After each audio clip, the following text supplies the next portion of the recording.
Good morning sir.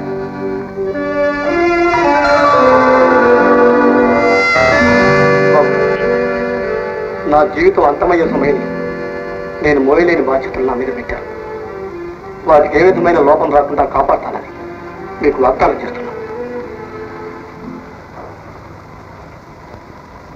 Doctor, తన car కింద పడిన నన్ను ధర్మారావు గారు కాపాడి బ్రతికించి ఈ ఆస్తి అంతా నాకు అప్పగించి ఆయన తను సాధించారు. అనుకోని అదృష్టం కలిసి వచ్చింది. అయినా గతాన్ని తలుచుకుంటే నా మీద నాకే అసహ్యం కలుగుతుంది. బాధ కలిగించే గతాన్ని మర్చిపోవడం మంచిది వాసు. అదృష్టం అందరినీ భరించదు. అయితే నేను అర్హునంటారా? No doctor, I can't believe it. Manager గారు, మీరు చాలా కాలంగా ధర్మారావు గారి వద్ద పనిచేస్తున్నారుగా? అవునండి. అయితే మీలాంటి సౌహృదయులు ఇంతమంది ఉండగా అనామకుడిని అనాథుడైన నాకే ఈ అవదాసి ఎందుకు అర్పణ చేశారు? మీరు ఎవరో చెప్పగలరు? మీరు కూడా ఇది నా అదృష్టాన్ని సమాధానం చెప్తే నాకు తృప్తిగా తెలుసు. కమాన్ చెప్పండి. వారికి మీ వయసులో ఉన్న బిడ్డ హఠాత్తుగా కార్ యాక్సిడెంట్ లో మరణించారు. ఆనాటి నుంచి అయ్యగారు అదే బెంగలో పడి ఆరోగ్యాన్ని పోగొట్టుకున్నారు. అదే వయసులో ఉన్న మిమ్మల్ని అదే స్థితిలో చూడటం వల్ల అయ్యగారికి తిరిగి తన బిడ్డే గుర్తుకొచ్చారు. అవును వాసు, మీరే తన బిడ్డగా భావించి బ్రతికించమని ఎంతగానో ప్రాధాయపడ్డారు. మీరు బ్రతికితే ఆయన తన బిడ్డ తిరిగి వచ్చినంతగా మురిసిపోయారు. ఆనందంలోనే ఆస్తంతా మీకు రాసి ఆయన కన్ను మూశారు. అర్థమైంది డాక్టర్, అర్థమైంది. ఋషి లాంటి ఆ మహనీయుని మందిరంలో ప్రవేశించగానే నాలో ఏదో మార్పు కలిగింది. వారి ఆశయాలే నా పూజా పుష్పాలుగా భావిస్తాను. మేనేజర్ గారు, ధర్మారావు గారి పుట్టినరోజు ఈరోజే కదా? అవునండి. వారి జన్మదిన సందర్భాన్ని పురస్కరించుకొని పని వాళ్ళందరికీ 3 మాసాలు బోనస్ ఇవ్వండి. అంతేకాదు, డాక్టర్ రఘు హాస్పిటల్కి 10,000 డొనేట్ చేయాలని నా సంకల్పం. మీరేమంటారు? మీకు ఈ విషయం ఎలా తెలిసింది బాబు? అయ్యగారు కూడా ఒకప్పుడు డాక్టర్ గారు హాస్పిటల్కి 10,000 రూపాయలు ఇవ్వాలని నాతో అన్నారు. నిజమేనా మేనేజర్? నిజమా? అయితే అదృష్టం ఉంటుంది. వారే నాలో ప్రవేశించి నన్ను పునీతుని చేస్తున్నారనే భావం ఇప్పుడే కలిగింది. డాక్టర్, ఇది నా కోరిక కాదు, ధర్మారావు గారి కోరిక. మీరు తప్పకుండా స్వీకరించాలి.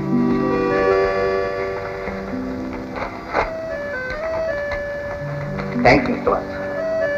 మీ ఉదారతకు నేను ముగ్ధుడవుతున్నాను. సంతోషం డాక్టర్. మిస్టర్ వాసు, ఇక మీద మీరు ఈ వాకింగ్ స్టిక్ ఉపయోగించనక్కర్లేదు. ఫ్రీగా నడవచ్చు. వస్తాను.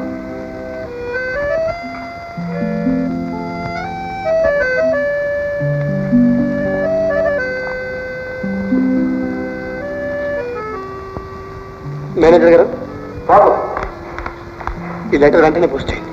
ఫిర్యాదు చేయండి. అలాగే బాబు. కన్నబిడ్డలా కాపాడిన వాళ్ళకి ద్రోహం చేశాను. నీచుడు. అక్క బావ ఏమనుకుంటున్నారు? రాణి ఎలా ఉందో, ఏమైందో? హాస్పిటల్ తీసుకొచ్చేందుకు? ఎందుకా? బల్ల మీద నేను పడుకోబెట్టి ఆపరేషన్ చేద్దామని. ఏమిటి? లేకపోతే ఏమిటా ప్రశ్నలు? నా అల్లుడు డాక్టర్ని చెప్పానా? అతంది ఈ హాస్పిటల్ మనం తలదాచుకోవడానికి చక్కటి ప్లేస్. కాకపోతే నువ్వు కాసేపు మూగదానిలాగా నటించాలి. మూగదాల్లాగా? నా వల్ల కాదు. నీ వల్ల కదా? మర్చిపోయావా మచ్చల మారి? వడి కళ్ళు, వడి ముక్కు, వడి గుడ్లు, వడి కత్తి. అమ్మ బాబాయ్ వద్దు. నేను చెప్పినట్టు చెయ్యి. కాసేపేలే. ఇది నటించి చూద్దాం. తింటావా? చూడు బాబా.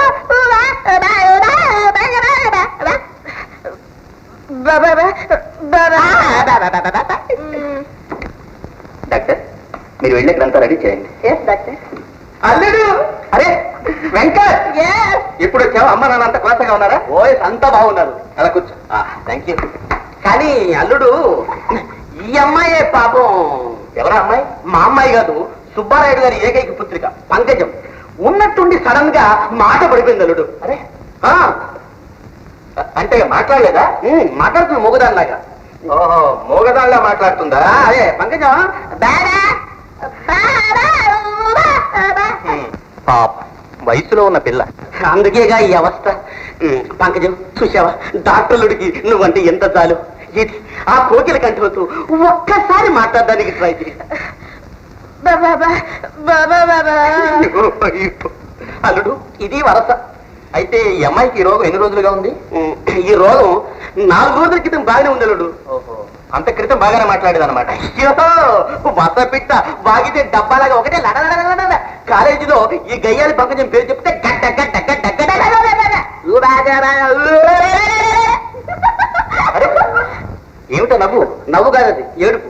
ఏడిస్తే నవ్వినట్టుంటుంది, నవ్వితే ఏడ్చినట్టుంటుంది. అదే ఆవిడ గారి స్పెషాలిటీ. దీనికి ఒక్కటే ట్రీట్మెంట్. చెప్పండు. కాస్త కొండనాలుక కట్ చేస్తే కొండనాలి కట్ చేస్తే ఉన్న నాలిక ఊడిపోతుందేమో. అయ్యో బాబాయ్, కొండలు కట్ చేస్తారా? మామయ్య మరి మాట్లాడలేదన్నావుగా? మాట్లాడడం అది సడన్ గా వస్తుంటుంది, మళ్ళీ సడన్ గా పోతుంటుంది. చూడు, మళ్ళీ మొగదని చూడు. చూస్తున్నా చూస్తున్నా. మామయ్య నువ్వు ఒకసారి లోపలికి రా. మధ్యలో ఎందుకు మాట్లాడావు?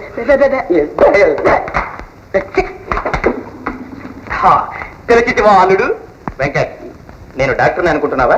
యాక్టర్ అని ఎలా అనుకుంటారు? అదే చెప్తున్నాను. నీ యాక్టింగ్ ఈ డాక్టర్ దగ్గర పనికిరాదు.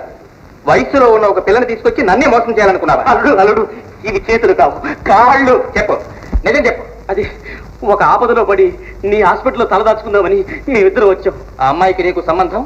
పవిత్రమైన బంధం. ప్రేమించుకున్నాం, పెళ్లి చేసుకోబోతున్నాం. వాళ్ళ నాన్న ఒప్పుకున్నాడా? వాళ్ళ నాన్నగా చేసుకునేది ఈ అమ్మాయిని. అదే ఒప్పుకున్నాడు, కానీ ఒక చిన్న లిటిగేషన్. నేను పీడర్ వేషం వేసుకుని మచ్చల మారే అని రౌడీ గారిని మోసం చేశాను. వాడు మమ్మల్ని చంపుతానని కక్ష కట్టాడు.